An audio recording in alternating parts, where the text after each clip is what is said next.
الحمد لله نحمده ونستعينه ونستغفره ونؤمن به ونتوكل عليه ونعوذ بالله من شرور أنفسنا ومن سيئات أعمالنا من يهده الله فلا مضل له ومن يضلله فلا هادي له ونشهد أن لا إله إلا الله وحده لا شريك له ونشهد أن سيدنا ومولانا محمدًا عبده ورسوله أرسله بالحق بشيرا ونذيرا وداعيا إلى الله بإذنه وسراجا منيرا وصلى الله تعالى عليه وعلى آله وأصحابه وبارك وسلم تسليما كثيرا أما بعد فقد قال الله سبحانه وتعالى في الكلام المجيد والفرقان الحميد أعوذ بالله من الشيطان الرجيم بسم الله الرحمن الرحيم وقضى ربك ألا تعبدوا إلا إياه وبالوالدين إحسانا إما يبلغن عندك الكبر أحدهما أو كلاهما فلا تقل لهما أف ولا تنهرهما وقل لهما قولا كريما واخفض لهما جناح الذل من الرحمة وقل رب ارحمهما كما ربياني صغيرا وقال تعالى ووصينا الإنسان بوالديه إحسانا حملته أمه كرها ووضعته كرها وحمله وفصاله 30 شهرا. وعن أبي هريرة رضي الله تعالى عنه قال رجل يا رسول الله من أحق بحسن صحبتي قال أمك قال ثم من قال أمك قال ثم من قال أمك قال ثم من قال أبوك ثم أدناك وأدناك. وعن عائشة رضي الله تعالى عنها قالت قال رسول الله صلى الله عليه وسلم دخلت الجنة فسمعت فيها قراءة فقلت من هذا قالوا حارثة بن نعمان كذلكم البر كذلكم البر كذلكم البر وكان بر الناس بأمه صدق الله العلي العظيم وصدق رسوله النبي الكريم. گرامی قدر سامعین، قرآن کریم کی دو آیتیں اور نبی پاک صلی اللہ علیہ وسلم کے مقدس فرامین میں سے دو حدیثیں پیش کی ہیں. ان دو آیتوں میں اور ان دو حدیثوں میں حق تعالی شانہ اور نبی پاک صلی اللہ علیہ وسلم والدین کے حقوق بیان فرماتے ہیں. ان والدین میں سے بھی ماں کا مقام اور مرتبہ ان آیت اور ان احادیث میں زیادہ بیان کیا گیا ہے. اس لیے مناسب یہ ہیں کہ والد اور باپ کے حقوق سے پہلے ماں کی کچھ حقوق اور ماں کی فضیلت کا ذکر کر دوں. حق تعالی شانہ وعم نوالہ نے دنیا کے اندر جتنی مخلوقات پیدا فرمائی ہیں ان تمام مخلوقات میں رحم کا، شفقت کا، مہربانی کا، پیار کا اور محبت کا مادہ رکھا ہے. ہر مخلوق کسی نہ کسی سے محبت کرتی ہیں، پیار کرتی ہیں، محبت کرتی ہیں، لیکن ان تمام مخلوق میں سب سے زیادہ پیار اور سب سے زیادہ محبت اور سب سے زیادہ شفقت کرنے والی کوئی مخلوق اگر اللہ نے پیدا فرمائی ہے تو یہ ماں کو بنایا ہے اور ماں کو پیدا کیا ہے. دنیا میں ماں سے زیادہ نہ کوئی محبت کر سکتا ہے اور نہ کوئی شفقت کر سکتا ہے اور نہ کوئی پیار کر سکتا ہے. پھر ماں کسی بھی جنس سے ہو، کسی بھی قوم اور برادری اور کسی بھی مخلوق سے ہو، حتیٰ کہ جنگل کے زہریلے جانور ہوں یا یہ ہیں کہ جنگل کے درندے ہوں یا پھاڑ کھانے والی کوئی اور مخلوق بھی ہوں، اگر نر اور مادہ ہیں تو اس نر اور مادہ میں ماں سب سے زیادہ محبت اور شفقت کرتی ہیں۔ آپ نے دیکھا ہوگا درندوں میں چیتا، شیر وغیرہ ہیں، اگر ان کی مادہ اور ماں شیرنی ہے، اگر اس کے بچے ہیں اور بچے کے قریب اگر کوئی جائے گا تو یہ بچے کی شفقت اور محبت اور پیار میں دوسری مخلوق پر حملہ کرے گی اور اس کو پھاڑ کھائے گی، لیکن اپنی اولاد پر شفقت اور محبت اور پیار کرے گی اور اس کو چومے گی، چاٹے گی اور شفقت سے اپنی گود میں رکھے گی۔ لیکن اور انسان کی قسم سے یا اور کوئی جانور کی قبیل سے اس بچوں کے پاس آتا ہے تو ماں فوراً حملہ کر لیتی ہے۔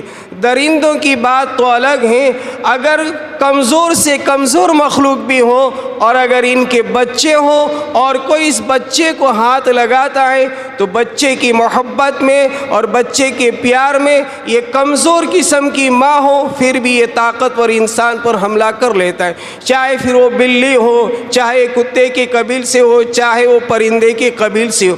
الغرض ماں وہ مامتا ہے اور ماں وہ پیار اور محبت کا سنگم ہے کہ ماں جتنی محبت اور ماں جتنی شفقت دنیا میں کوئی نہیں کر سکتا ہے۔ جب ماں اتنی شفیق ہیں، اتنی مہربان ہیں اور اتنی پیار کرنے والی ہیں تو عزیزو دنیا میں ماں سے زیادہ کسی کے حقوق بھی نہیں ہو سکتے ہیں۔ حق تعالی شانہ عم نوالہ نے قرآن کریم میں جہاں اپنا حق واجب بیان کیا اور حق واجب بیان کرنے کے بعد فوراً ماں کا حق بیان کیا، والدین کا حق بیان کیا، اس لیے اللہ کے حقوق اور نبی پاک صلی اللہ علیہ وسلم کے حقوق کے بعد سب سے زیادہ حق اور سب سے زیادہ اطاعت اور فرمانبرداری کا حکم ہے وہ ماں کا ہے۔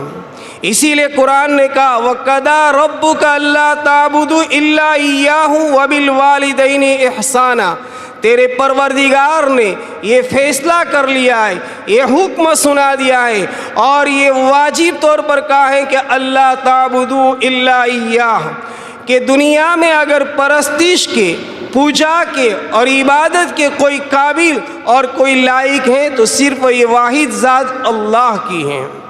اور پھر فرمایا کہ اللہ کے حقوق کے بعد وَبِالْوَالِدَيْنِ إِحْسَانًا، اپنے والدین کے ساتھ اچھا سلوک کرو، والدین کے ساتھ اچھے برتاؤ سے پیش آؤ، والدین کی اطاعت کرو اور والدین کے ساتھ اتنی اطاعت اور اتنی فرمانبرداری کرو کہ اگر کوئی لفظ زبان پر اونچے آواز سے اگر تم نکالو گے تو یہ بھی ماں باپ کے سامنے حرام ہے۔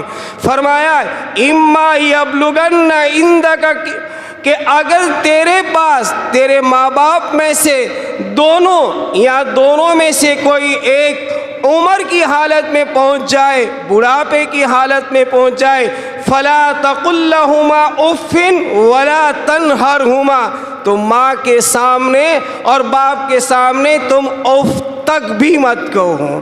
اف کا مطلب کیا؟ اگر ماں باپ کو بلند آواز سے تکلیف ہوتی ہے، اونچے آواز سے تکلیف ہوتی ہے اور اس کے سامنے لفظ اف کہنے سے بھی ماں ناراض ہوتی ہے تو فرمایا فلا تقل لہما اف، تم ان کو اوہ بھی مت کہو۔ ہماری زبان میں کیا ہے تو آپ دیکھیں یہ عربی کا لفظ ہے، جیسے کبھی اگر والدہ نے بلایا، ماں نے بلایا اور اونچے آواز سے یوں کہا ہوں، تو یہ لفظ ہوں جو ہے یہ بھی حرام ہے، یہ بھی کبیرہ گناہ ہے۔ قرآن کہتا ہے فلا تقل لہما اف ولا تنہرہما، اور ماں باپ کو جھڑکو بھی نہیں، جھڑکنا بھی منع۔ جب اوف کرنا منع ہے تو جھڑکنا کتنا بڑا گناہ ہوگا۔ جھڑکنا ہاں ہوں کری ناکس آؤج ہمنا تمہیں ابھاریو ہمنا راہ جو، یہ لفظ جو جھڑکنے کے ہیں قرآن کہتا ہے ولا تنہرہما، بلکہ فرمایا وَقُلْ لَهُمَا قَوْلًا كَرِيمًا، ماں باپ کے سامنے اگر بات کرنا ہے تو شرافت کے ساتھ، شفقت کے ساتھ، پیار کے ساتھ، محبت کے ساتھ، نرم لہجے میں ماں سے بات کرو، اونچے لہجے میں، سخت لہجے میں ماں سے بات کرنا حرام ہے۔ اسی لیے کسی آدمی نے نبی پاک صلی اللہ علیہ وسلم کی خدمت میں جب یہ پوچھا، یا نبی اللہ، ماں باپ کا حق کیا ہے؟ ماں باپ کے حق ہم کتنے ادا کریں؟ آپ نے فرمایا، تیری ماں باپ تیری جنت ہے یا تیری جہنم ہے۔ یعنی اطاعت کرو گے تو جنت ہے، اور اگر نافرمانی کرو گے تو جہنم میں۔ بلکہ جہاد جیسا عظیم الشان فریضہ کہ جس جہاد کے اندر اللہ کے کلمے کو بلند کرنا ہوتا ہے، اللہ کی توحید کی دعوت دینی ہوتی ہے، اور اللہ کے راستے میں اپنی جان کا دے دینا، یہ سب سے محتم بشان فریضہ ہے۔ اور شہید کا مقام وہ ہے کہ خون کا قطرہ زمین پر گرنے سے پہلے شہید کی اللہ مغفرت فرما دیتے ہیں۔ لیکن جب ماں کی خدمت کا موقع آتا ہے تو شریعت کہتی ہے کہ ماں پہلے ہے، بعد میں جہاد ہے۔ حضرت معاویہ فرماتے ہیں کہ میرے والد صاحب حضرت جاہیمہ نبی پاک صلی اللہ علیہ وسلم کی خدمت میں حاضر ہوئے اور عرض کرنے لگے، یا نبی اللہ، میں چاہتا ہوں کہ جہاد میں جاؤں اور کفار کے سامنے اپنے جسم کو پیش کر دوں، توحید کی دعوت دوں، کلمہ کو پیش کروں، اگر وہ نہ مانے میں قتال کروں، میں جنگ کروں، یہاں تک کہ میں شہید ہو جاؤں، تو میں آپ کی اجازت کے لیے آیا ہوں، آپ مجھے حکم دیجئے اور اجازت دیجئے کہ میں جہاد میں جاؤں۔ آپ نے فرمایا، ٹھیک، آپ کی والدہ زندہ ہیں؟ تو حضرت جاہیمہ نے فرمایا، جی یا نبی اللہ، والدہ زندہ ہیں۔ آپ نے فرمایا کہ ماں کی خدمت کرو، جہاد میں آپ کو جانے کی ضرورت نہیں ہے، اس لیے کہ تیری ماں کے قدموں کے نیچے جنت ہے۔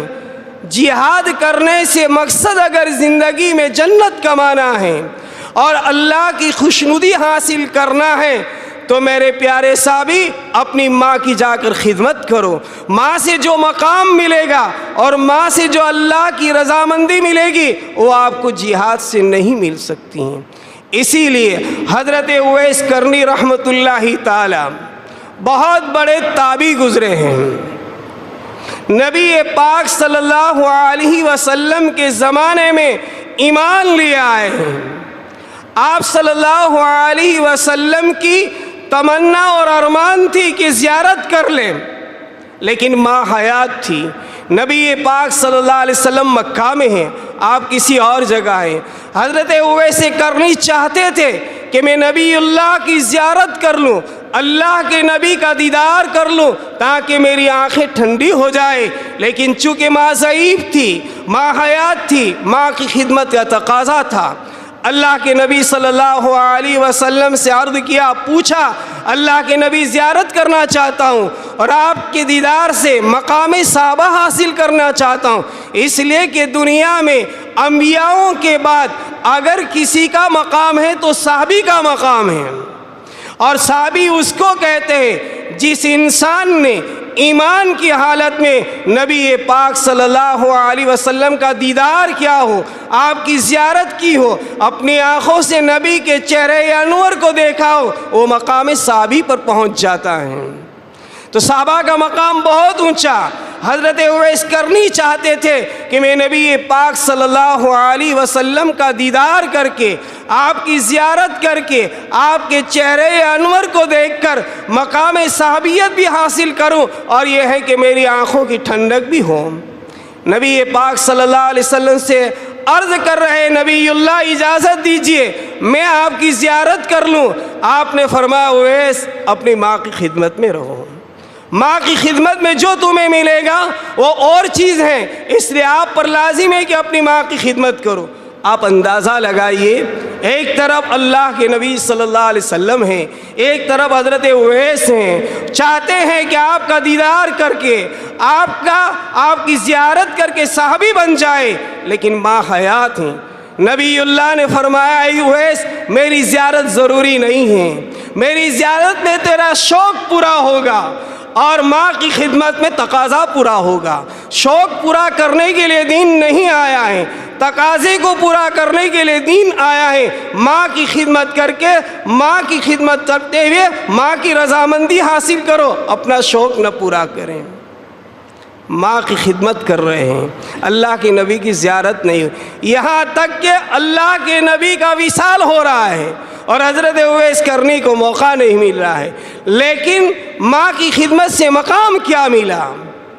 دیکھیے، حضرت عمر رضی اللہ تعالیٰ عنہ سے ایک مرتبہ نبی پاک صلی اللہ علیہ وسلم نے فرمایا، عمر، کرن سے اگر کوئی آدمی آئے اور جس کا نام اویس ہو تو آپ ان سے دعا کی درخواست کرنا۔ یہ آدمی مستجاب الدعوات ہیں، جو بھی دعا مانگتا ہے اس کی دعا اللہ قبول کر لیتے ہیں۔ اس لیے اگرچہ امیر المومنین حضرت عمر ہیں، خلیفۃ الرسول ہیں، اور حضرت عمر کا مقام کیا ہے ہم جانتے ہیں۔ نبی علیہ الصلاۃ والتسلیم نے یہ کہا تھا کہ اگر میرے بعد کوئی نبی ہوتا تو یہ حق تھا کہ حضرت عمر نبی بنتے۔ حضرت عمر وہ تھے کہ زمین پر جو سوچتے تھے اللہ رب العالمین آسمان پر وہ آیتوں کو بنا کر قرآن کر بنا دیتے اور نبی پاک صلی اللہ علیہ وسلم پر وحی نازل کرتے۔ عمر کی سوچ وہی بن جاتی، کتنا مقام اونچا ہوگا۔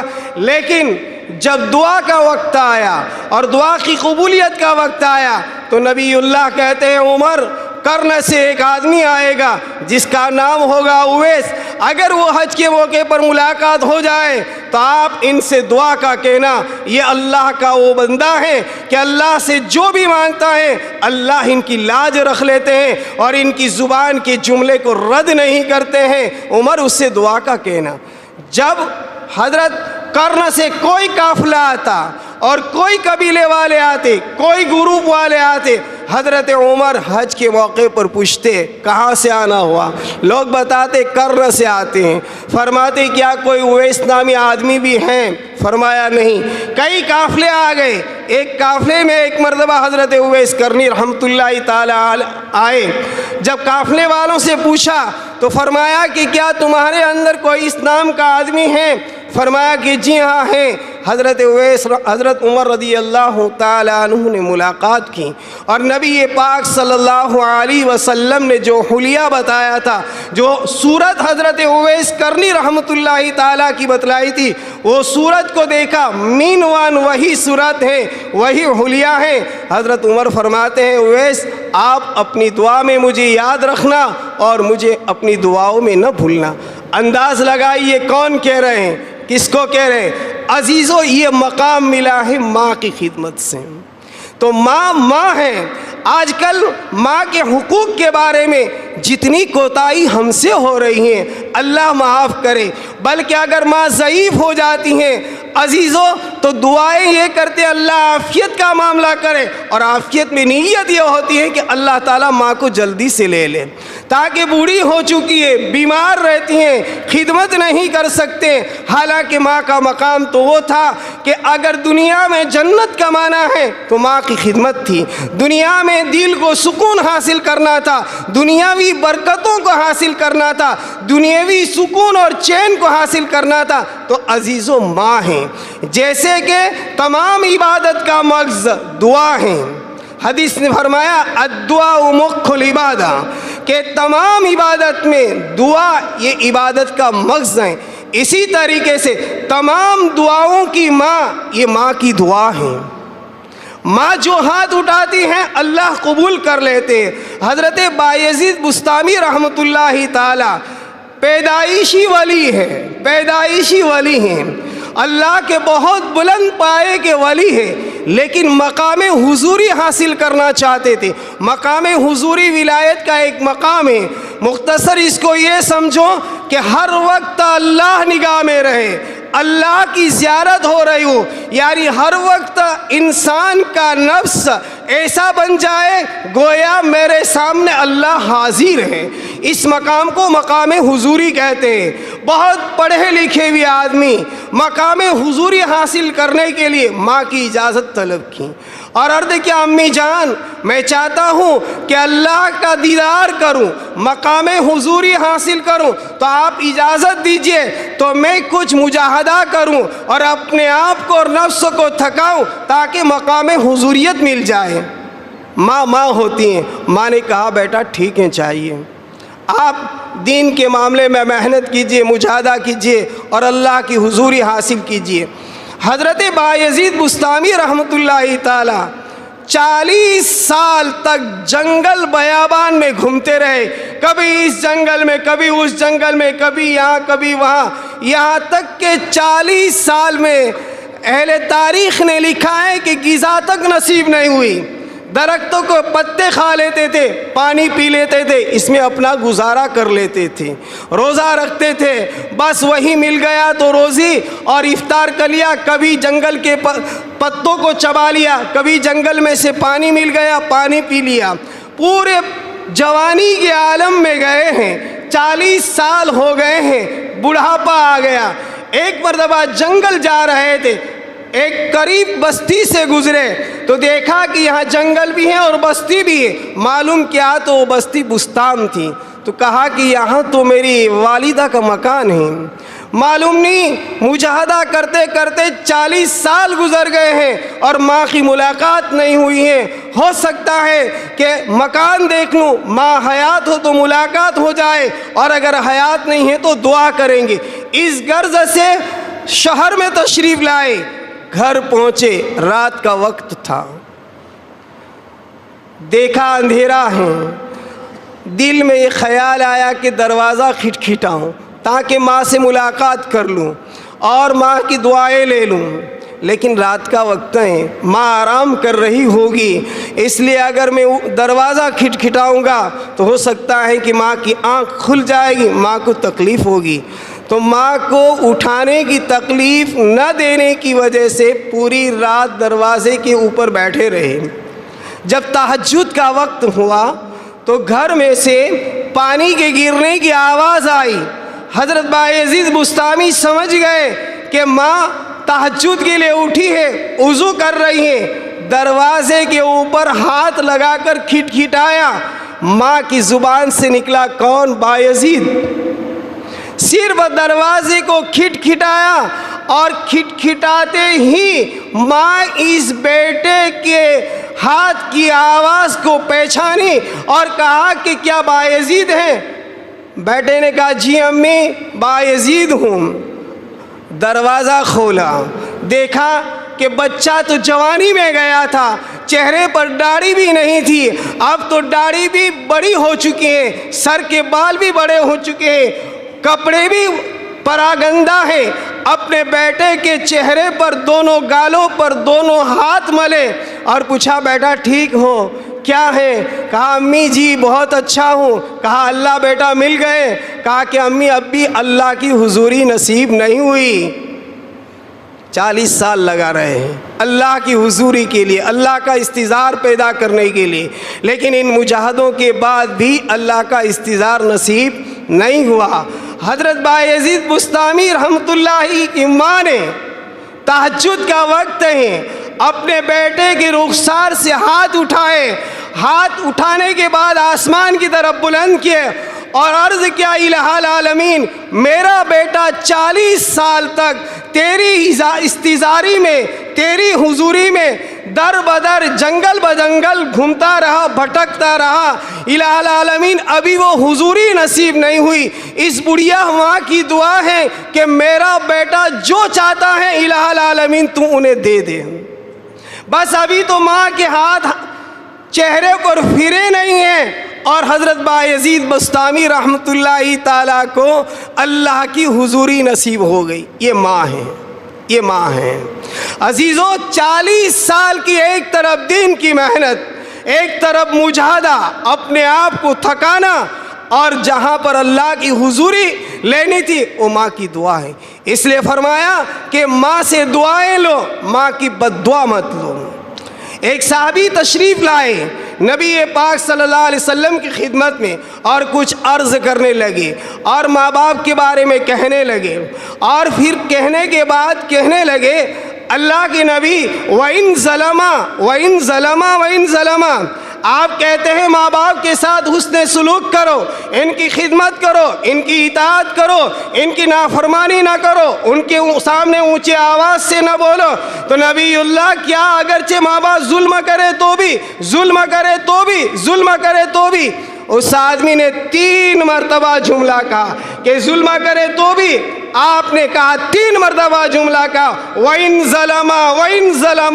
ظَلَمَا اگر وہ ظالم تیری نظر میں ہے تو اس کو ظالم سمجھتا ہے اور یہ سمجھتا ہے کہ میری ماں ظالم ہے، میرا باپ ظالم ہے، پھر بھی تیری ماں باپ کی خدمت کرو، بلکہ باپ سے 3 گنا خدمت ماں کا حق رکھا۔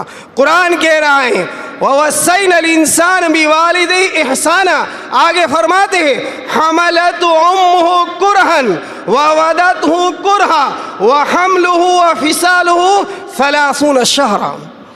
اللہ تاکید کرتے ہیں، وصیت کرتے ہیں۔ وصیت کا مطلب آخری بات جو ہوتی ہے، ہم ماں باپ کے مرنے سے پہلے جو بات ماں باپ کہتے ہیں اس کو وصیت سمجھتے ہیں۔ اللہ تاکید کرتے ہیں کہ والدین کے ساتھ احسان کرو۔ اس کے بعد ماں کا حق بیان کرتے ہوئے فرماتے حملتُ أُمُّهُ كُرْهًا، تیری ماں نے اپنے پیٹ میں تجھے مشقت در مشقت اٹھایا، 9 مہینے تک تجھے ایسا پیٹ میں رکھا، اور اس کی تکلیف وہ تھی جو ناقابل برداشت ہی نہیں، ناقابل بیان بھی ہیں۔ تو گویا 3 درجے ماں کے بیان کیے حقوق کے، انشاءاللہ آئندہ اس پر بات کریں گے۔ اللہ رب العالمین ہمیں بھی اپنے والدین کا مطیع اور فرما بردار بنائے۔ دیگر یہ کہ گھاچی سماج کی طرف سے اعلان ہے، ہماری مائیں بہنیں بیٹیاں آوارہ جگہوں پر جاتی ہیں اور غلط کاموں میں مبتلا ہو جاتی ہیں، جس سے مسلمان کی اور قوم کی اور سماج کی بدنامی بھی ہوتی ہیں۔ تو گزارش ہے سماج کی طرف سے کہ اپنی ماں بہن بیٹی اور اپنی مستورات کو ادھر ادھر جگہوں پر نہ بھیجیں۔ حالات نازک سے نازک چل رہے ہیں، عصمت دری کے ساتھ ساتھ ایمان کا بھی بڑا خطرہ ہوتا ہے، اس لیے اس پر توجہ اور دھیان دے۔ اللہ ہم سب کو عمل کرنے کی توفیق نصیب فرمائے۔ وآخر دعوانا الحمد۔